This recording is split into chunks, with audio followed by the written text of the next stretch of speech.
friends, and welcome to our shed to house. Okay, so our shed to house is not actually done. One day I will be able to welcome you into the shed to house and it will be a complete thing, but it's not yet. However, this week I'm going to go through and give you an update, let you know where we're at on the shed to house, and answer some of y'all's questions that y'all have asked about us building our shed to house.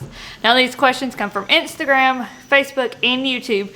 So I'm just going to answer them all throughout this video. That way everybody is on the same page and everybody knows what we're doing. Now if you are new around here, hi, welcome. My name is Megan. My little boy Declan, my husband Kenneth, and I live off-grid in South Carolina, where we are building a shed to house. So the most common question we get asked on our shed to house is, what size is it? Now our shed to house is a 16 by 60. It is huge, almost 1,000 square feet. We are the first people to purchase a shed to house this big from the company we purchased it from, which is our local Premier Portable Buildings dealer. Your Premier Portable Buildings dealer may offer this size, but you will not find it on their website. You actually have to contact your local dealer to ask them what size they offer. What is the largest size they offer? Ask them what is the largest size they can build on site or deliver, because our Premier Portable Buildings dealer could build this size on site or they could deliver it. We're the first ones to have it actually delivered because they had just upgraded their trailer to have one big enough to deliver the house. The next question that is the most common one asked for us is, how do we go about building a shed to house? What are the building codes, building permits, that sort of thing? And to be honest, we are an off-grid family. Off-grid. So yes, we do have power. We have solar power. We have rainwater catchment. We have composting toilets. We are not connected to the city or county grid in any way.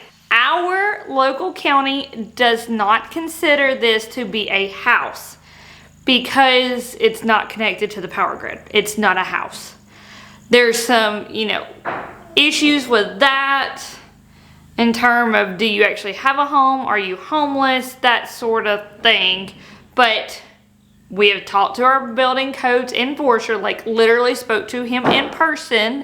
When he come out to our property, we talked to him about our plans of building an off-grid home and what that would entail and what we would need to do as far as building permits. And his words were, if it's not connected to a power grid, it's not a house. It's a hunting cabin in the woods. That's what they classify it as. Those hunting cabins in the woods, since they are not a residence, do not meet the same requirement as a residence. So it depends on where you're at, how your county sees it, and different building codes, what your code enforcer says. Building a shed to house is a very subjective thing. If it was me and I'm approaching my building code enforcer, my local county, I personally would not refer to it as a shed, because it's not. A shed is only a shed based off what you put inside of it. If we were to bring garden rakes and lawn mowers and outdoor equipment in here, then sure, it's a shed, but we're not. So it is just a portable building. It's not a shed. You could even reference it as a pre-built house shell.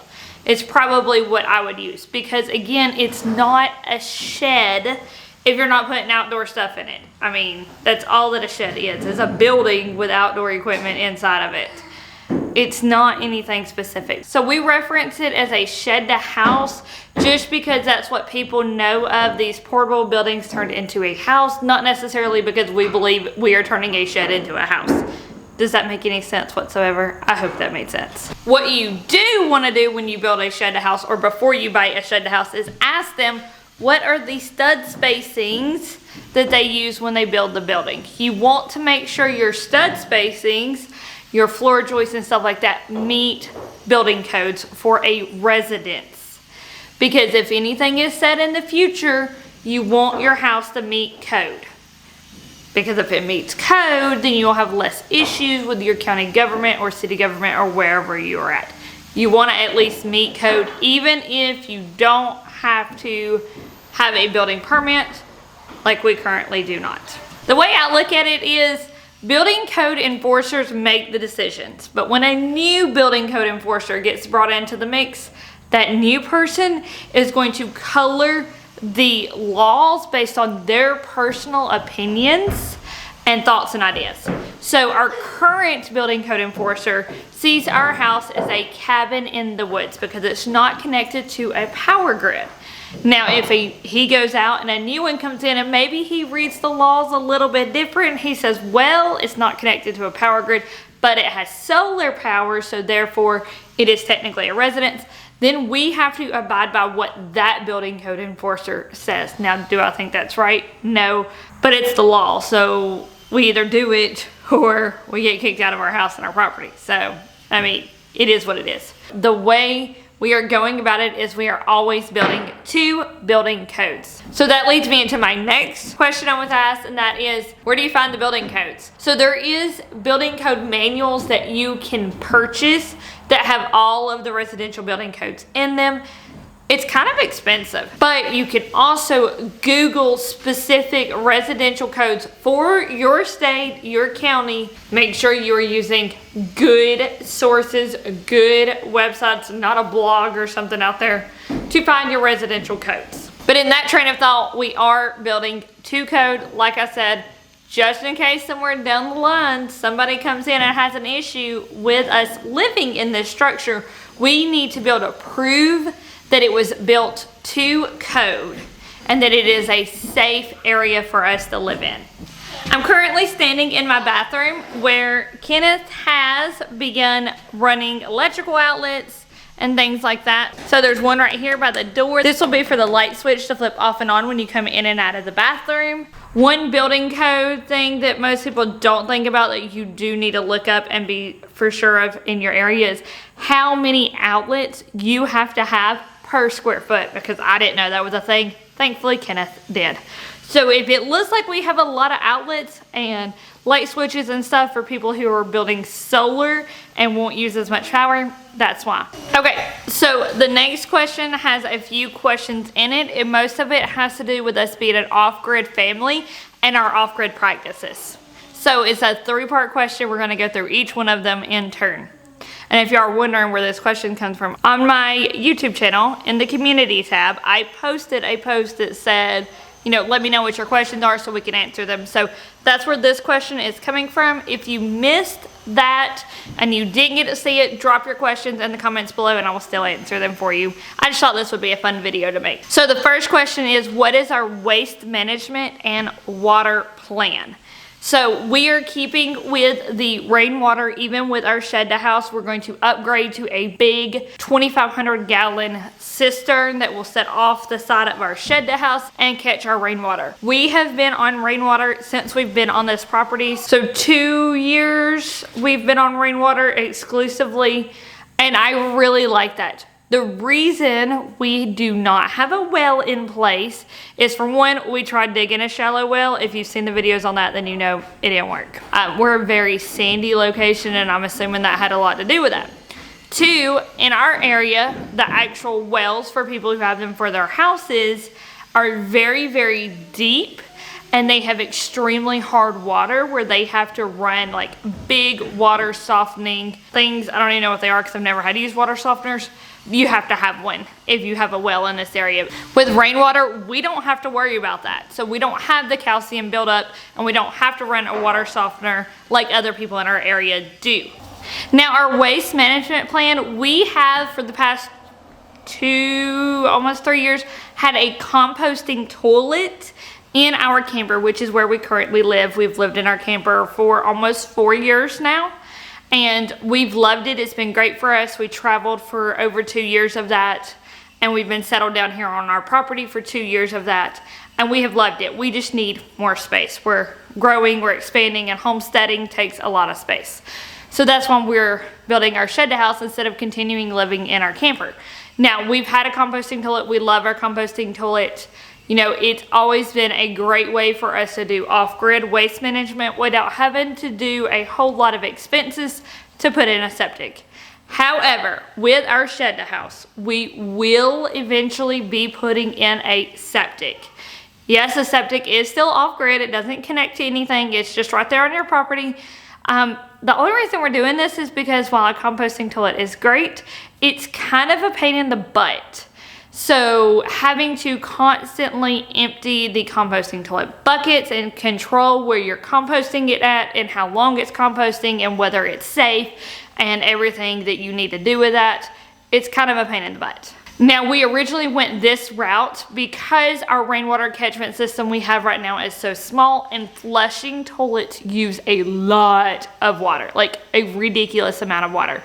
You would be surprised at how much water you flush down your toilet in one day.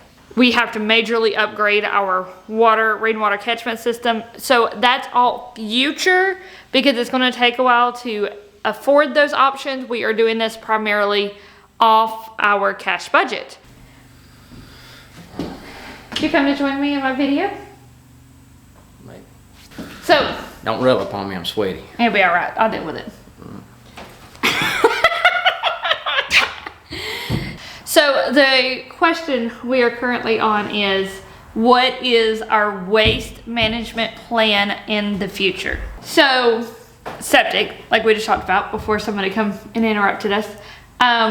But what do you think of the composting toilets? Are you tired of them? It works, but it's just not something you want to do for the rest of your life? not really. Not really. Okay. So there you go. Composting toilets, great temporary option. Not something you necessarily want to do for years upon years upon years.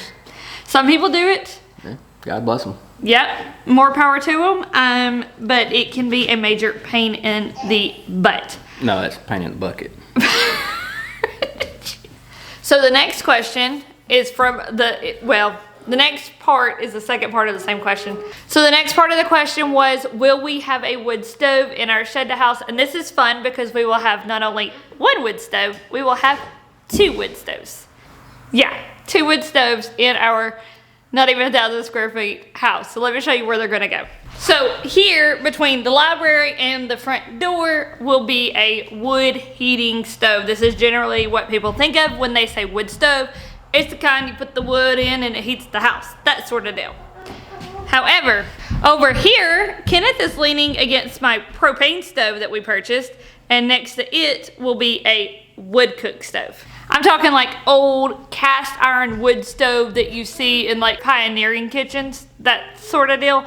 It was my great grandmother's. So it has been passed down in the family, and then when my grandfather passed away, I asked if I could inherit the wood cook stove because I want to refinish it and actually use it.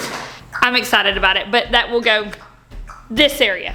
So yes, we will have a wood stove. We'll have 2. Okay, so the next question is, how did we choose which direction our house would face? Our road goes this way, our driveway comes this way. Our house is actually parallel to our driveway, not to the road, so it's perpendicular to the road. Why did we choose to face it this way? So I don't want people seeing my house. For privacy reasons. So nobody is like looking directly on our house. Now, our sunlight, because that is what most off-grid people look at when they face the direction of their house, is how will the sun hit it and whether it will warm up a certain area of their house before, in the morning or in the evening, with what part's gonna be hot, that sort of thing. So our house, like this is our house, our sun comes this way and crosses this way. So it rises behind our house and sets in front of our house. And being this way, the sun only crosses over our house for a short portion of time and it doesn't necessarily heat up as much. If that made any sense. Okay, sir, the next question is for you. What is your professional background? They said that you make building this shed house look so easy. Self-taught. You're self-taught. So you do have professional background in not necessarily house building, but in portions of building a house. So electrical. How old were you when you worked in electrical? About 18. About 18. How long did you work in electrical? For about a year. That's where you learn the actual wiring aspects. So framing the walls. Have you ever worked anywhere that frames walls? No. No. Not actually worked at a place. But Your dad does. Did. Did. He's kind of He did. He still does help build things. He tinkers. He tinkers. He tinkers. So when Kenneth has a question about framing walls or doing the stairwells, because that's next project, he calls his dad on FaceTime and shows him what he's looking at and asks him. So family knowledge is important. So plumbing. Have you ever worked anywhere that does plumbing? No. Well, besides industrial-wise, what plumbing? That you've picked up over the years at work. Because Kenneth's last job was in maintenance with Mohawk, and maintenance does everything. That job did. So, yep, got a little bit of experience doing bathrooms and tiling and stuff as part of maintenance. If anything within the plant, that job, you were responsible for fixing it. But we do have a family friend who did plumbing for years that we can always call on for help when we have a question. So again, family friends, family knowledge, that helps a lot. However, the number one place that Kenneth has learned how to build a house is Right here at home. Right here at home. YouTube and experience. We each, when we are in a project, kind of get obsessed with a project, watch YouTube videos on the project, read blog posts on the project, and kind of get absorbed in it, and then trial and error till we accomplish it. So Kenneth may make it look easy, but he doesn't necessarily have all the experience that he needs. He just likes to learn, and he's pretty good at learning. However, our friends Alicia and Eric that you have seen in a few of our shed to house building videos actually live in a shed to house and have framed a shed to house and completely finished out a shed to house. So having them come down and help has been a big help as well. Facebook groups, YouTube, blog posts, things like that are where you can also expand on your knowledge if you don't have the family friends to help work through something. A lot of it, if you will Google it, it will pull up YouTube videos that are related to that topic or that have like that topic in a chapter section or in a title or something, so you can watch what somebody's done and maybe learn from their mistakes or what they do, and then trial and error, guys. You just have to learn from doing. That's all we have for you today, friends. I hope to see you this coming up weekend at Farm Where You Live. So October 6th and 7th, we will be in Clemson, South Carolina for Farm Where You Live. I will be speaking on breeding better meat rabbits. Kenneth has been hard at work producing more bunny breaker duos that have the rabbit dispatch tool and the rabbit hanger tool in them. And then of course individual pieces to sell at that event. I also will have all of my books, so Feeding Meat Rabbits for Free, Home Cooked Rabbit, The Homesteader's Guide to Raising Rabbits, which debuts at that event. It is currently on pre-order, but it releases October 8th for anybody not at the event, October 7th for those who are at the event. And then the Rabbit Logbook, of course, will be available there also. So I hope to see y'all at the Farm Where You Live event, Clemson, South Carolina. On the 6th is the VIP day, so if you have VIP tickets, make sure you go check that out. And then October 7th is the general admission day where you can go and see me present, other people present, and of course shop all day long and hang out with other homesteaders because it's so much fun. We love Farm Where You Live. It's like a family reunion now. We do it like twice a year, I guess it is now, in the spring and fall. And I'm looking forward to this one. So hope to see you there. If you're gonna be at Farm Where You Live, leave it in the comments below so I know to look out for you.